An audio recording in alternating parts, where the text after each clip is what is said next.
Wakenya si kitu tunaomba Wakenya. Mkisikia Rais Samia Suluhu ametangazwa eti ndio rais, tunaomba Wakenya muandamani, tuonyesha njia ile mtapita kuingia Tanzania. Sasa ndio naona mnatuhitaji.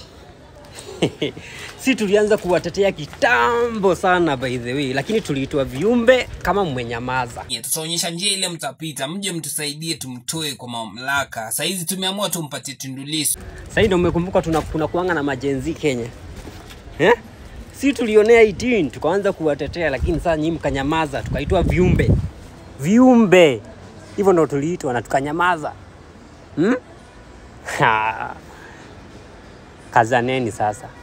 The ball is on your side. Wakenya hatuwezi ruhusu, sisi tunasimamiwa na wanajeshi wa nchi zingine kuja hapa kupiga kura. Amekosa kutuamini mpaka wanajeshi wa kwetu, amechukua wanajeshi toka nchi ya Uganda. Wakenya tunaomba msaada kwenyu. Muje mtuonyeshe vile mnaweza kuandamana huku Tanzania. Huko kwa wenzetu kuna ungua. Wacha wajitetee. Wacha tuone kama hii syllabus watadeliver nayo. We were the starters. Meanwhile, Cameroon, my friend, Logan, this is not a dynasty.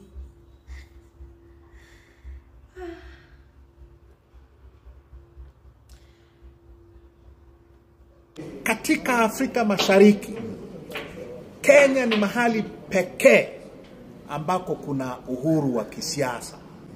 Hapa mtu akisimama na kumkosoa rais, haletewi watu wakuja kumkamata na kumpoteza kama ilivyo kwenye nchi zingine majirani zetu. Hapa vyombo vya habari vinaandika uchafu wa serikali bila uoga. Hakuna kufungiwa magazeti, hakuna waandishi wa habari kutishwa. Majirani zenu hatuko hivyo. Kwa hiyo Kenya ni mahali salama sana. Wa Kenya, kama vipi tubadilishane?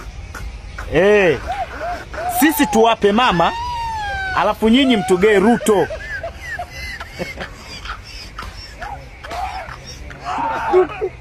Mtugee Kasongo. Sisi tuwape mama, nyinyi mtugee Kasongo. Eti Kasongo. Ruto anamuita Kasongo. Ila wa Kenya. Habari za vipunde kutoka Tanzania. Duka la simu la mume wake Nandy, Bill Nass, linaitwa Nengatronics, limechomwa na waandamanaji. Inasemekana hii ni kutokana na hasira walio nao wananchi wa Tanzania baada ya waimbaji wengi au watu wengi walio na umaarufu kuweza kuunga mkono serikali ya CCM. Tunajua fika kwamba wewe hukuchaguliwa na wananchi. Ilitokea bahati ya kuwa mwingine alipita mbele za haki, wewe ukapewa hii nafasi. Samia ni mjamzito. Twendeni hivyo hivyo, nipeni majina yote. Twendeni hivyo hivyo. Mimi nitaomba niingie huko. Nikiingia huko tutajuana. Watanijua mimi nani. Mimba haijulikani ni yule bonge, haijulikani ni ya Kikwete, haijulikani ni ya Ruto. Ruto Kasongo yeye. Mimba ina maeka ina wanaume 200 kidogo. Samia, acha kufungua hilo likuma lako. Kwa hivyo wacha wananchi wakuchague kwa ile njia ambayo tunajua kuwa ni mwafaka, kama kweli wajiamini kuwa utapewa tena haya mamlaka. Kupata habari zaidi kuhusu maandamano yanayofanyika kule Tanzania pindi zinazochipuka, basi fuata stesheni hii ya The News Guy. Ili uweze kupata habari zaidi kuhusu maandamano haya yanayofanyika Tanzania pindi zinazochipuka, basi fuata ukurasa huu. Alright, now protests have just now erupted in Tanzania. Maandamano umeanza rasmi, and I can tell you things are hot in Tanzania.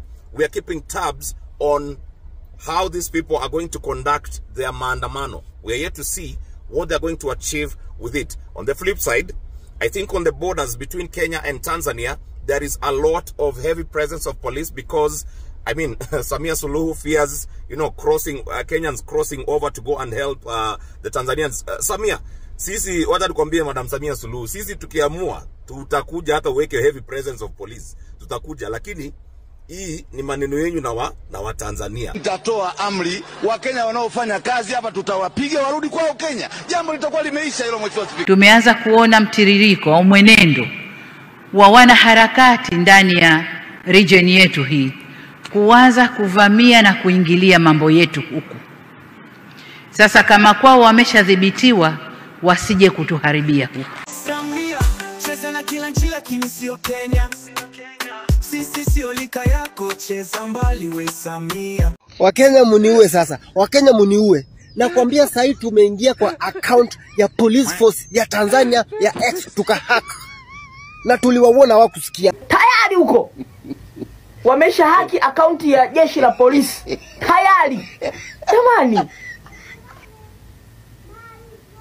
Mmeshindwa kuhaki hata account ya nini? Mmedili kwanza na polisi kwanza.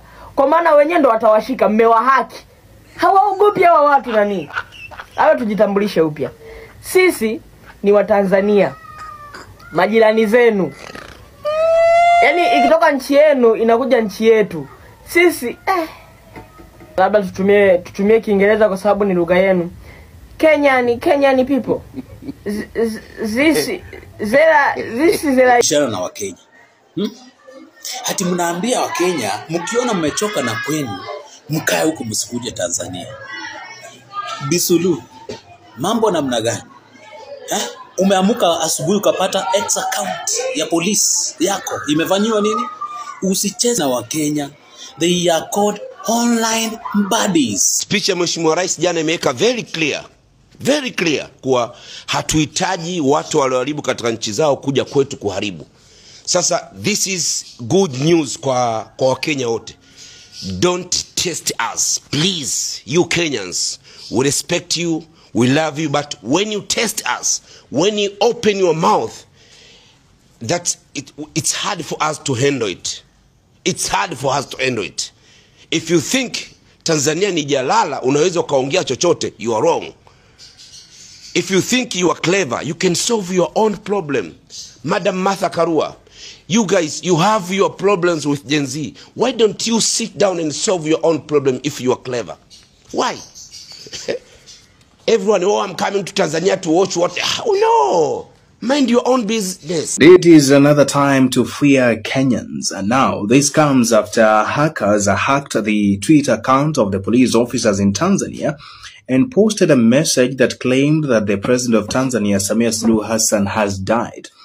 This comes a few hours after the Tanzanian president criticized Kenyans, saying that they have destroyed their country and they have no moral authority to mingle or intermingle with the issues that are affecting Tanzania. According to the police officers, investigations have been launched to find out who are the hackers who are spreading what they termed as false information.